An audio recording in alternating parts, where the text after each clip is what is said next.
Hi all, ఇంతకు ముందు షిండెడ్ bars గురించి వీడియో చేశాం కదా. అప్పుడు కొంతమంది అడిగారు, ఈ సోప్స్ ఎందుకు ఇలా ఉన్నాయి, బయట మార్కెట్లో దొరికే వాటిలాగా స్మూత్ అండ్ షైనీగా ఎందుకు లేవు అని అడిగారు. రీజన్ ఏంటంటే, బయట తయారయ్యే సోప్స్ అన్ని ప్రాపర్ ఇండస్ట్రియల్ ప్రాసెస్లో జరుగుతాయి. సో అవి ఫినిషింగ్ కూడా నీట్గా వస్తాయి. ఇవేంటంటే మనం హ్యాండ్ మేడ్స్ ఇంట్లో తయారు చేస్తాం కాబట్టి వీటికి ప్రాపర్ మిషనరీ అనేది అవసరం.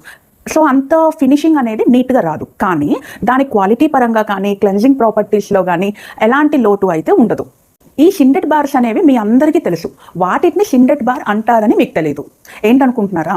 రోజు మనం వినే డవ్ సోప్ అనేది సోప్ కాదు, అది క్లెన్జింగ్ బార్. దాన్ని షిండెడ్ బార్ అంటారు. అంతేకాదు డర్మాజూ కానీ, సిటాఫిల్ కానీ, సెబామెడ్ కానీ ఇవన్నీ కూడా క్లెన్జింగ్ బార్స్. ఇవన్నీ నార్మల్ సోప్స్లా కాకుండా చాలా మైల్డ్ అండ్ జెంటిల్గా ఉంటాయి అన్నమాట. సో మా ఇన్ఫర్మేషన్ కనుక మీకు నచ్చినట్లయితే మా పేజ్ని సబ్స్క్రైబ్ చేసుకోండి. ఇలాంటి మరిన్ని అప్డేట్స్తో మీ ముందుకి వస్తాం.